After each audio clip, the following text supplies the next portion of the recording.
locals and YouTube. Let's see who's here.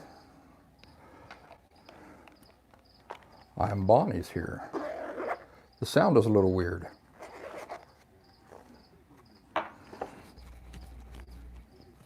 Is it too loud? See if I can. How's that? Is that any better?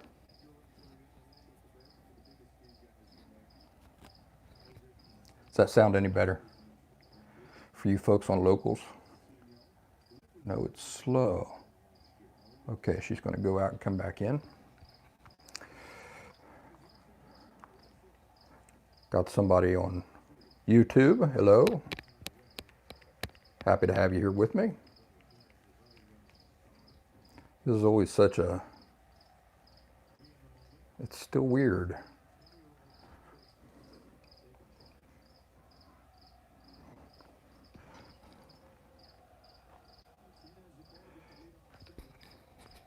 So you say that the sound is slow. I'm talking to somebody here on my locals group. And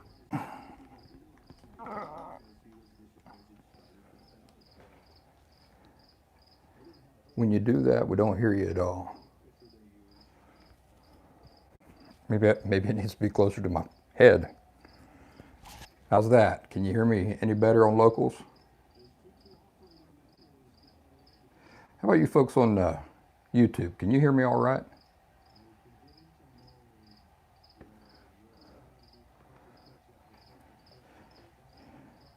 Yes, I know you're on locals because I've got you on locals here and I've got folks on YouTube right here.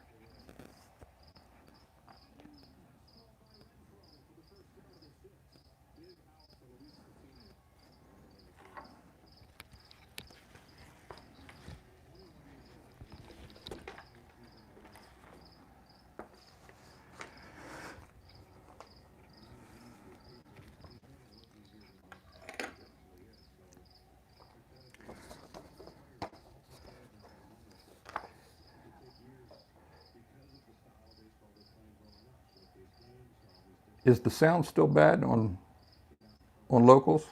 It's basically a very strange static and it's very slow. Let me see something here.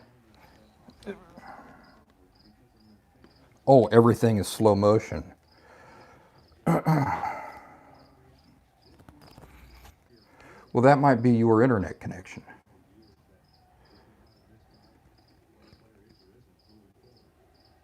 I wonder what it's like on YouTube. We'll see if anybody comes in on here. You know, best laid plans of man and everything. Yeah, I wish we could get a different second opinion as well.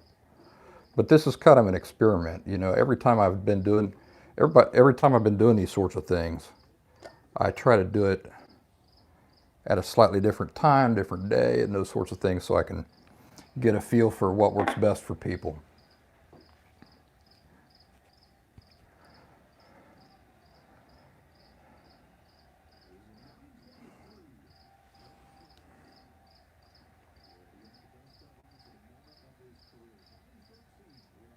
All right, well, I'll tell you what. If you can't hear me and I'm going slow, what I'm going to do is I'm just going to hop out and maybe rethink this. Okay. What's it like on YouTube? It sounds fine. Interesting.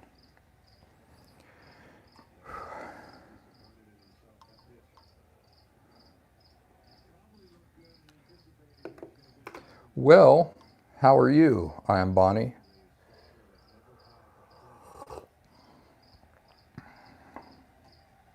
What do you want to talk about tonight? I got a few things. I always come prepared.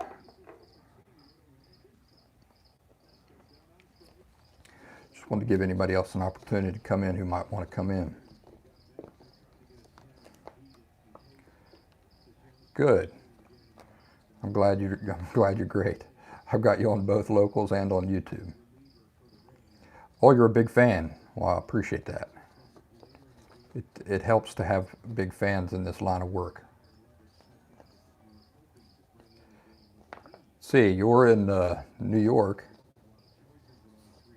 so you must be cheering for anybody but the Red Sox.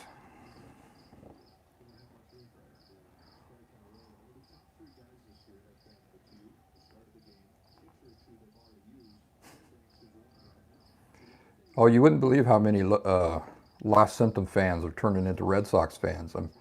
I'm turning them all into baseball Red Sox fans.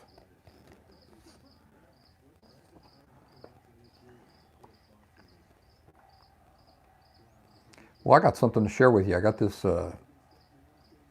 article that I got from Time Magazine a while ago, and it was talking about depression. Do you know what the Greeks used to call depression? They used to call depression melancholia. Ian Bonnie says that my true motive for all of my work is probably just to turn people into Red Sox fans. Well, I can't say one way or the other.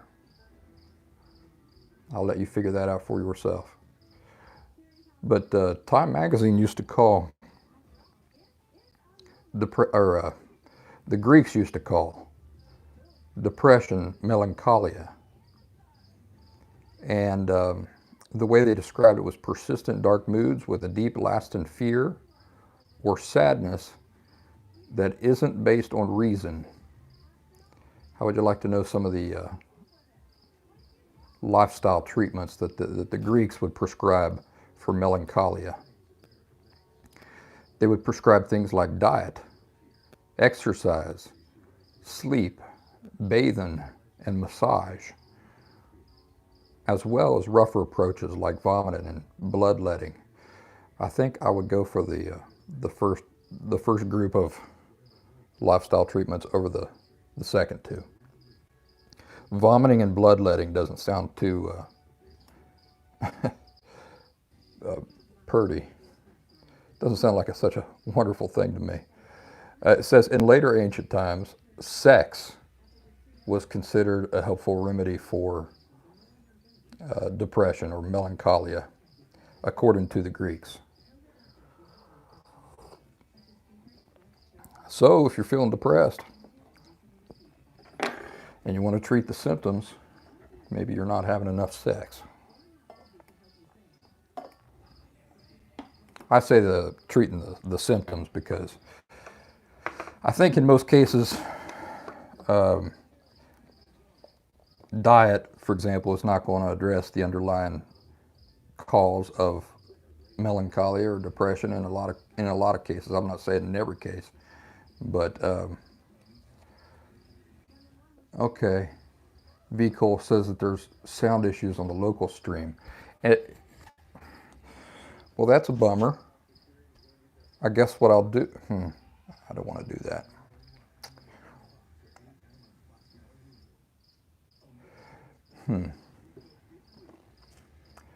You know what I did different on locals this time is I used Safari for my browser rather than my usual thing. And that's probably the culprit. Let me see if I can go out of locals and go back into locals.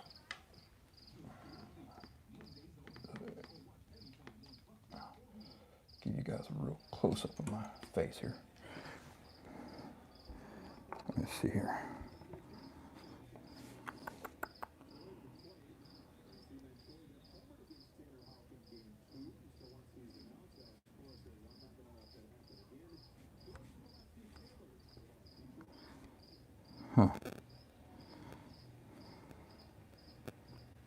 Oh, I forgot. I still got you guys up there. All right. Hang on a second. I'm going to see if I can go into locals here using the usual method that I use.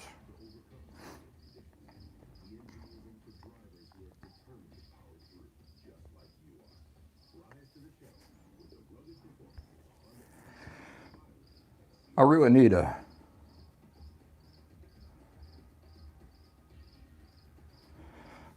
okay live stream.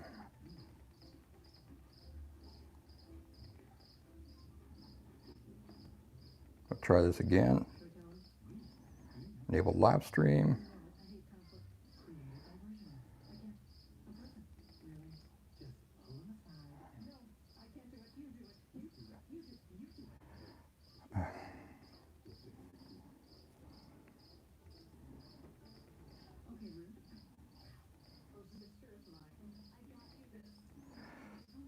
It's not the easiest setup here on Locals.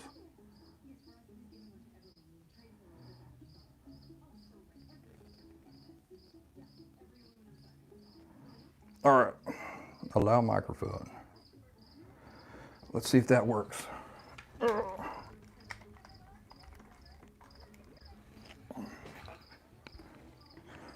Everything hooked up. All right. Sorry about the trouble. Looks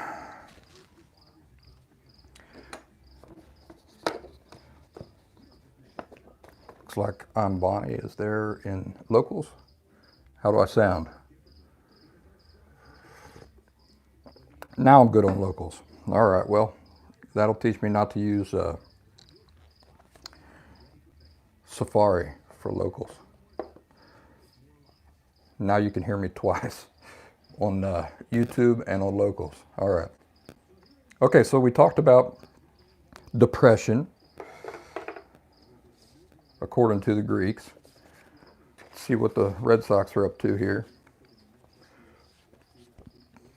I think it's still 5-3 or 3-5.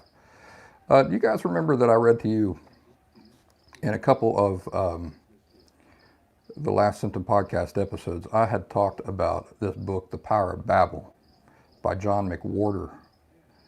And I used it when we were talking about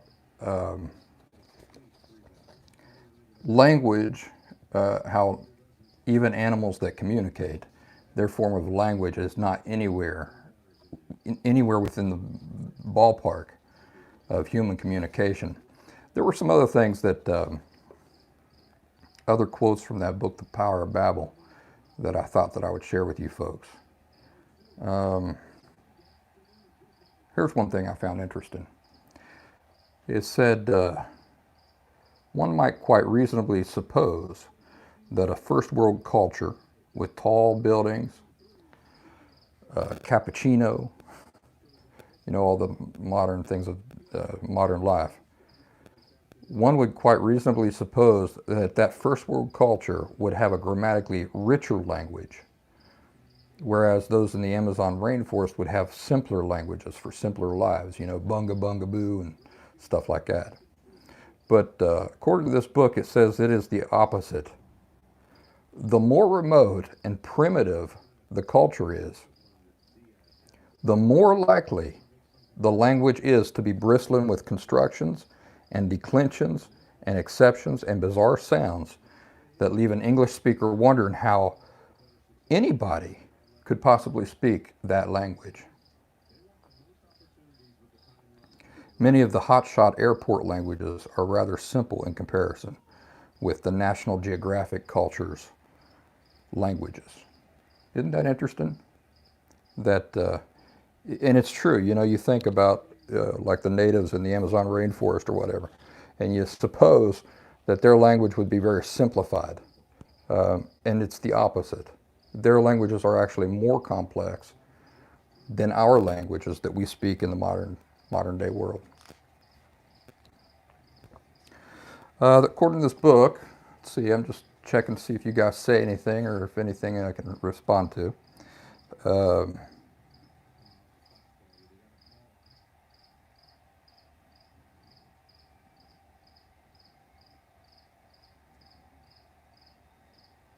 Well, here's an interesting thing, unrelated to language, but where do you reckon our oldest Homo sapien fossils come from? Where do you reckon our oldest Homo sapien fossils come from? In other words, people. people fossils.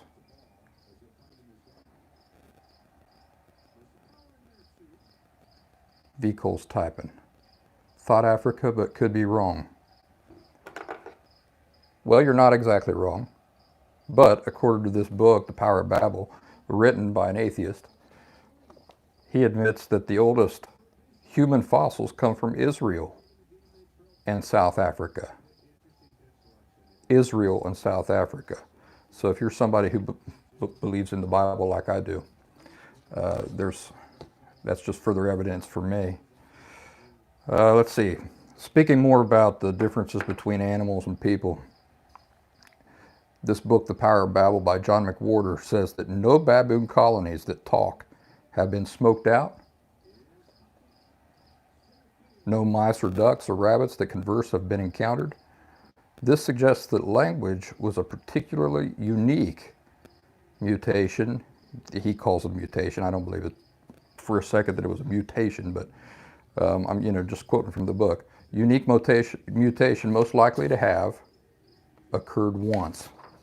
Only to have occurred once. That means that all the languages spoken on the earth, that phenomenon of spoken communication, it's only occurred one time.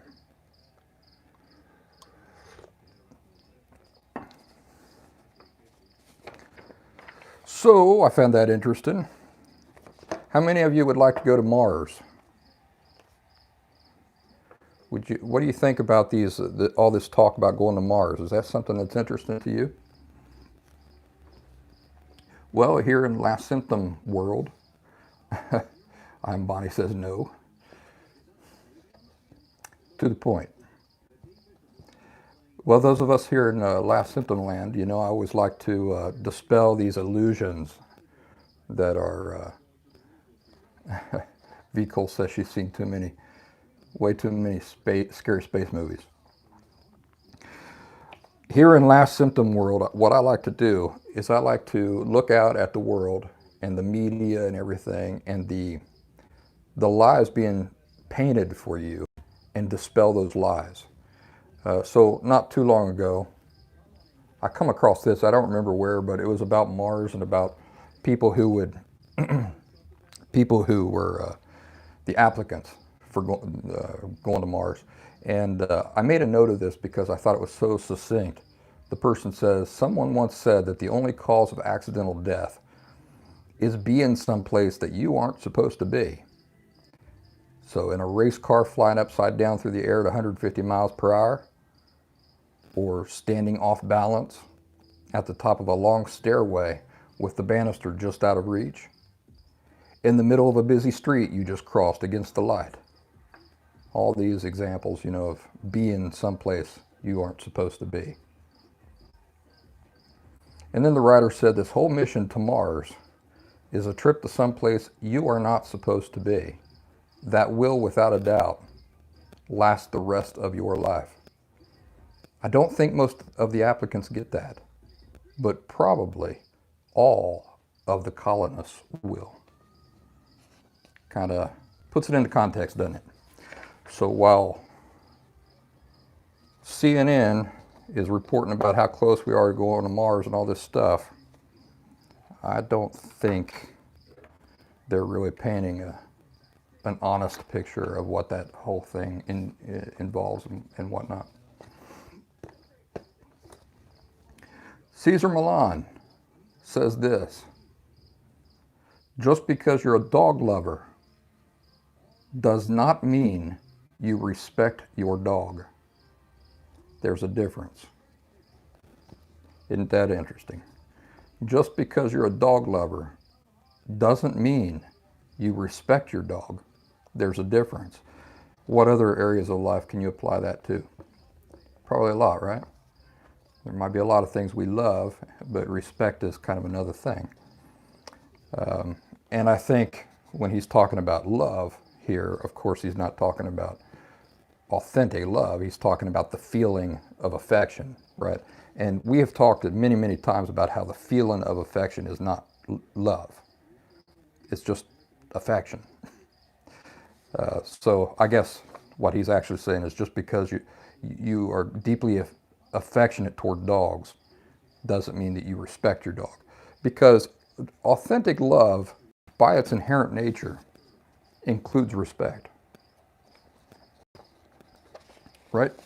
Can't have authentic love without respect. So there's the context for that.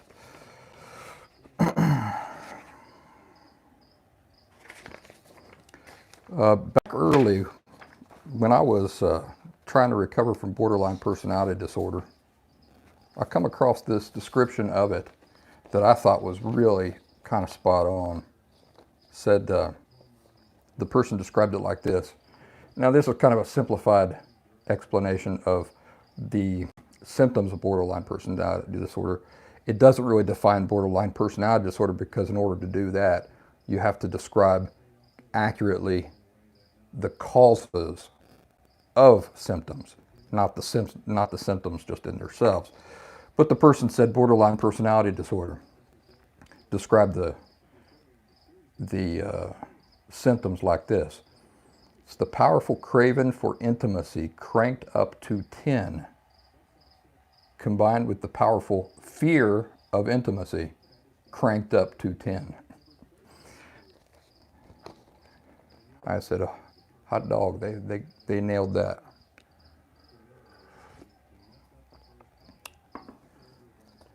Kind of watching the game, same time I'm talking to you guys. I just thought I'd do like 19 different things at once tonight just to see if I could.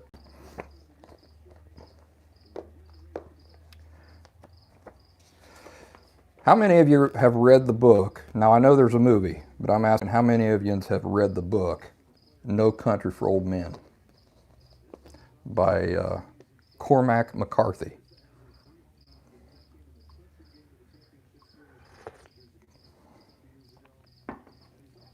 By the way, this is coffee. I'm on an alcohol break, so having coffee tonight.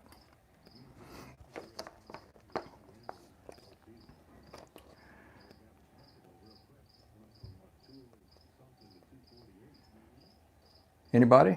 Anybody read this book, No Country for Old Men? I got some quotes from this book that I wanted to share with you. Cormac McCarthy is one of my favorite authors. I haven't read a lot of his stuff, but what I have read is just so good. And here's just some quotes that when I was reading the book, No Country for Old Men, I copied these quotes and I saved them in my notes app, and I pull them out and look at them every once in a while. I thought I'd share them with you guys. Here's one quote from the book. Loretta, this is the sheriff talking, and he's sitting around kind of thinking in his head. Oh, so Vico read The Road. I read The Road too. Yeah, there were some pretty brutal parts in that book, The Road, that was not included in the movie for obvious reasons. But yeah, I know exactly what you're talking about.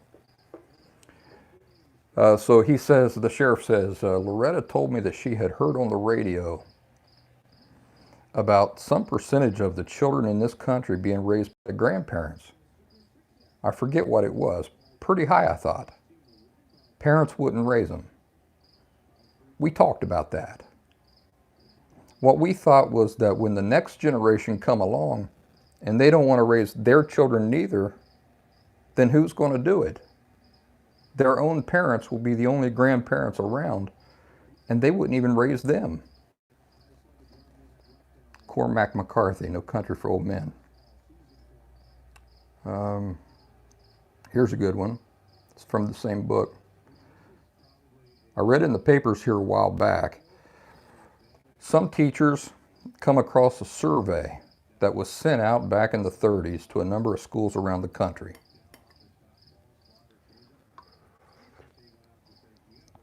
Had this questionnaire about what was the problem with teaching in the schools.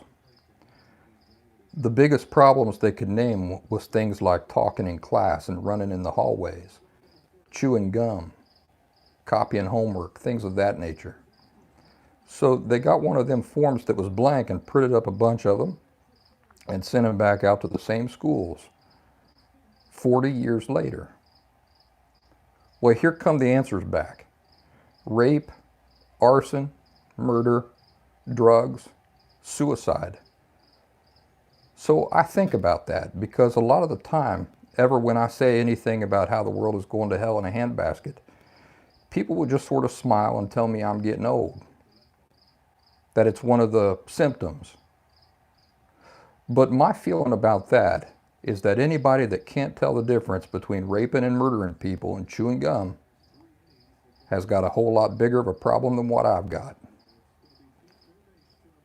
Cormac McCarthy, No Country for Old Men.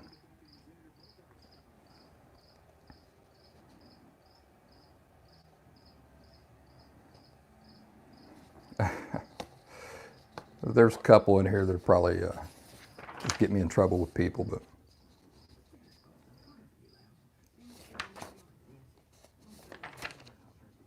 so I'll avoid those.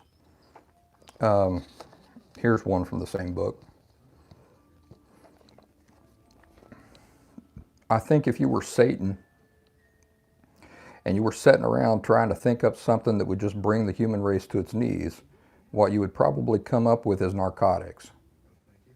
I told that to somebody at breakfast the other morning, and they asked me if I believed in Satan. I said, well, that ain't the point. And they said, I know, but do you? I had to think about that. I guess as a boy I did. Come the middle years, my belief, I reckon, had waned somewhat. Now I'm starting to lean back the other way. He explains a lot of things that otherwise don't have no explanation, or not to me they don't. Cormac McCarthy, No Country for Old Men.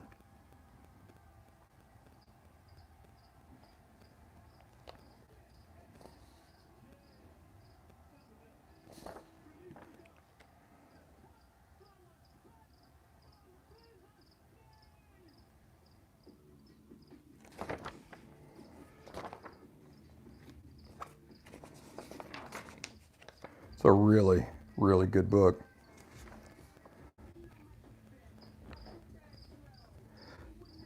You wear out, Ed Tom.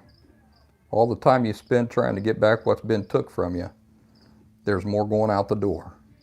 After a while, you just try and get a tourniquet on it.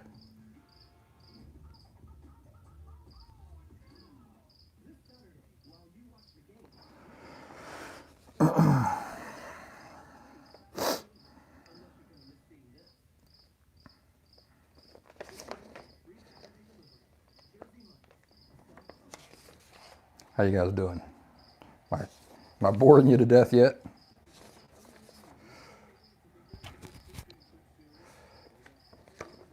Here's an interesting quote I picked up over the summer.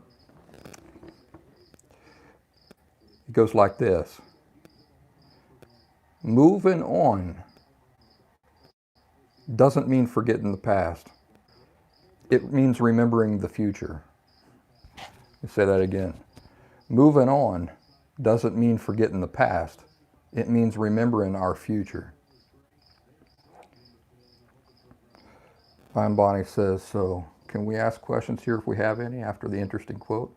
Yeah, you can ask questions. That's why I'm doing it live, so I can interact with you folks. I noticed that I have a really shiny spot right here on my nose on locals because I got this lamp right here that's supposed to let you guys see me. And I must have a greasy nose. Sorry about that. Put your sunglasses on if it becomes a problem.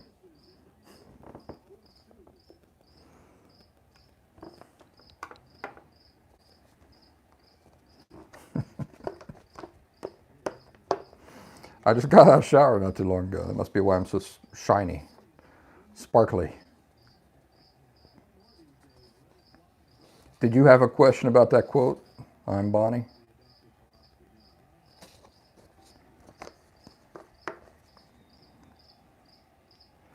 It bums me out that the first trial in this live stream on locals didn't go through because that wasted like 10, 15 minutes, something like that.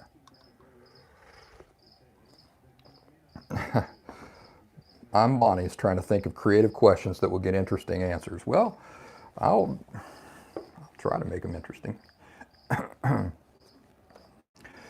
Want to hear a quote by Winnie the Pooh? It's an interesting quote that some of us might be able to identify with. You might have thought, yeah, I remember times in my life where that quote applies. Winnie the Pooh said, "I'm not lost, for I know where I am. But however, where I am may be lost. I'm not lost, for I know where I am. But however, where I am may be lost."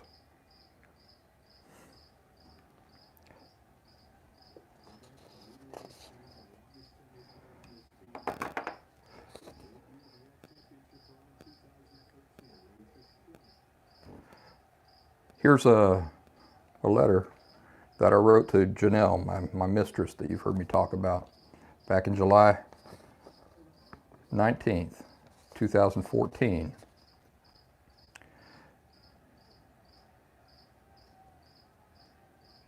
I said, "I want to express clearly that you were never just another girl to me. It would be easy for you to think that you were just one of many to get caught in the path of my craziness at the time. But you would be wrong. Hindsight being what it is, I've never stopped tremendously missing the good parts of what made us us. I love you, and it just won't ever go away. You were not just a faceless woman to me. I revisit memories of you all the time. I wish there had been some way for me then to understand what was going on with me emotionally. I could have saved you from pain. I could have preserved and maybe even improved our relationship. I don't think I'll ever feel again the powerful feelings I felt with you. They were of the rarest kind and special, like tasting sugar and then never being given anything sweet again. Please forgive me for ruining what could have been. Forgive me for hurting you and for making you feel the way I did. I won't let people down like that again."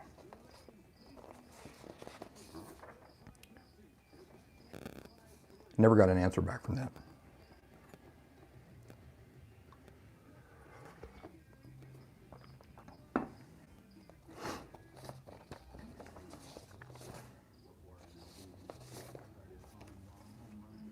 I feel like David Letterman here with my notes.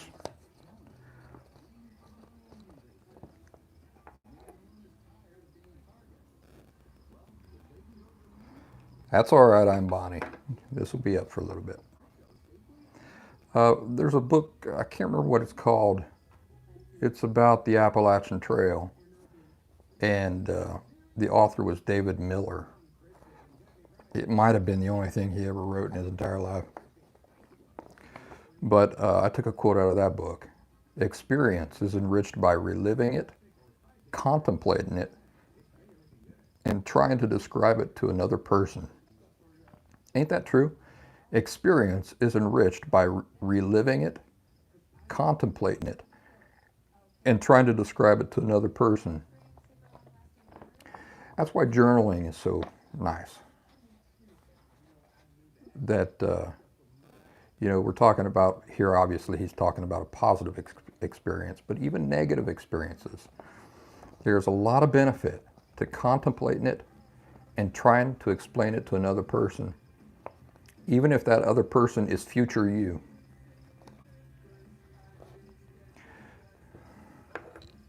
Bonnie says, "How do I get myself to journal? It's very hard for me." I did an orange slice on that, back at the beginning when I first started the orange slices. And what I recommended to people is that you keep it as simple as possible. So the objective is not to sit down and capture your whole life on a page. The first objective is just to sit down with a pen and paper. Your second objective, keeping it as simple as possible, is simply to say, "I did this today," or "this happened today." That's all your objective has to be. If upon doing that, you feel like writing more, write more. But to make it as simple as possible and less of a job and more of a pleasurable thing, you got to make it pleasurable. And the way you do that, the way you turn it from some obligation or a job, is you simplify it. So my objective with journaling is to sit down and write, this happened today. That's it. And then once you're there, if you feel like writing more, you can.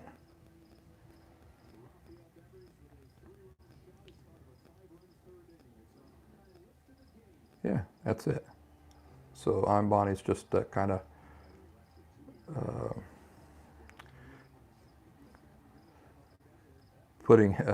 making a note of what I said. And V. Cole says that her favorite quote that she heard recently is, remember the truth will set you free, but first it'll piss you off. That's pretty true, yeah. Yeah, so first objective, sit down. Second objective, keep it as simple as possible. This happened today. And then if you feel like writing more, you can, but you don't have to. Also, another bit of advice for that is, hang on a second here. Oh, dang. The raise just got a double. The second advice is this, that when you don't have to write what happened today. You can write what happened 10 years ago. But the idea is just to sit down and write, this thing happened, or, keep it in line with, this happened today. You can write, I remembered this thing today that happened 10 years ago. It didn't necessarily happen on that date. It just, you thought about it on that day. And that keeps it simple. That's the way I do it.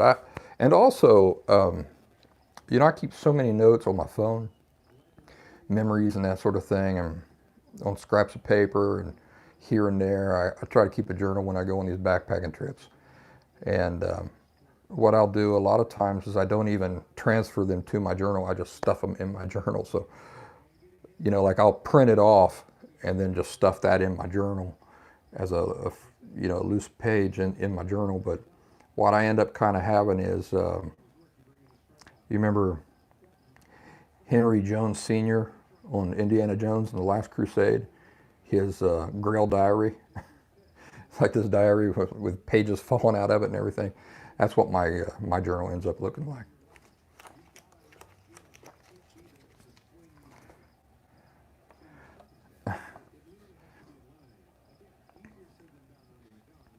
All Journey's here.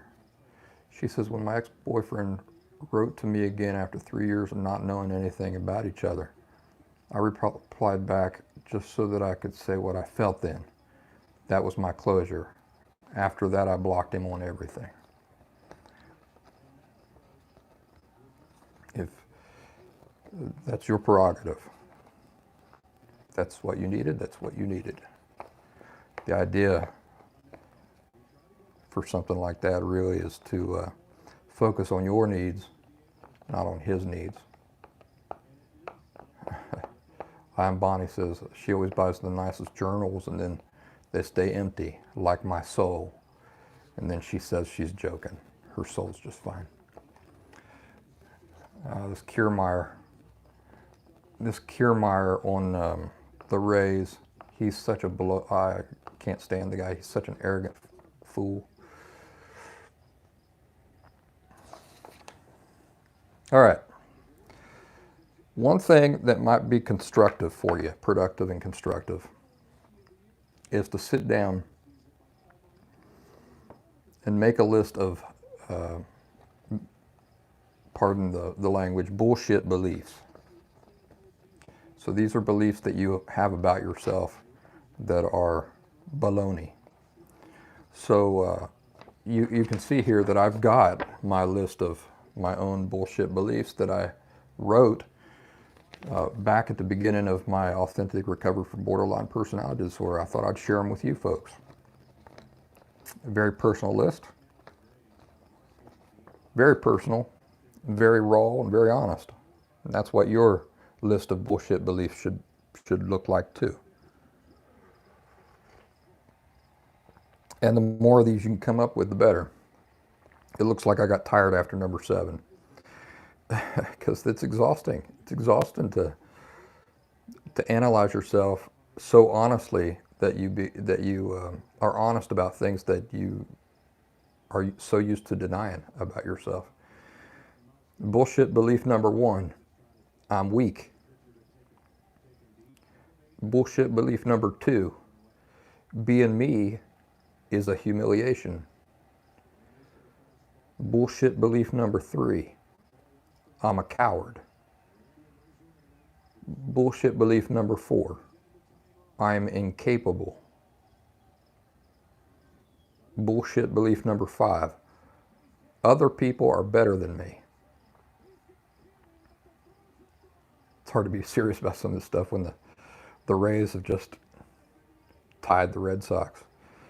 And I'm sitting here like having a brain aneurysm while trying to be serious about these bullshit beliefs that I had back when I wrote this originally. When did I write this? It would have been like 2010, 2011.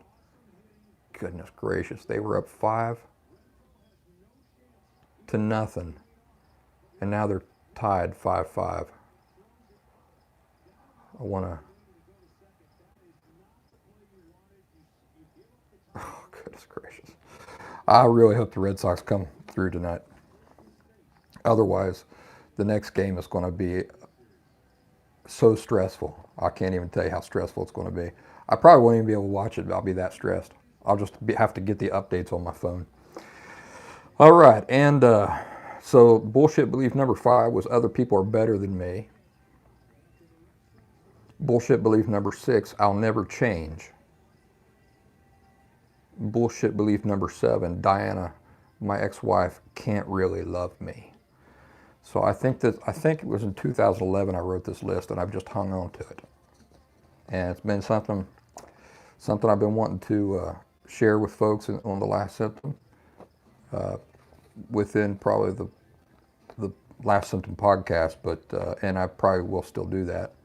But you folks who join these live streams and stuff, you guys get to hear things that I've been wanting to share with people for a long time, but it just can't fit into an episode of the Last Symptom podcast. You know, typically on that show, I'm discussing a topic, and it's not convenient or even helpful really for me while discussing a topic or maybe 2 topics at most, for me to go off and say, oh, here, let me share this thing with you, and here, let me share this thing with you. It doesn't work it doesn't work on that medium. So these live streams are really nice, and the orange slices, so that I can share these small things with you like that. So why don't you do that if you haven't? Think about sitting down and making your own list of bullshit beliefs, things that you don't want to admit that you believe about yourself, but that if you're painfully honest, you do believe about yourself. It's nice to get those things out there because you can't fix anything you're not honest about or that you refuse to see.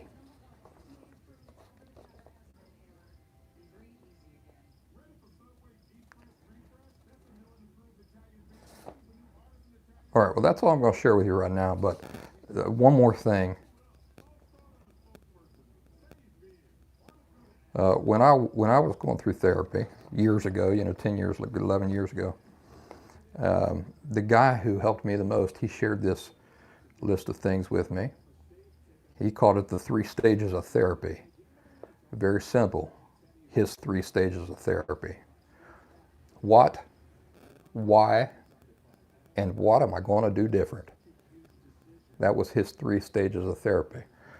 I just printed this off tonight. I haven't really had time to think about it if I would make changes to that or not, but that was the way he described it to me. The 3 stages of therapy. What, why, and what am I going to do differently? I think I would add a few more things to it, like how. I think I would add how. Not just what am I going to do differently, but how am I going to do it differently, and why will I do it differently? Things like that. But, there's a lot of things that he shared with me that I've just built upon. And hopefully the things I share with you folks, you do the same. You take it and you build upon it. So, it's been wonderful having you here tonight. I wish I had you guys in the room with me right now,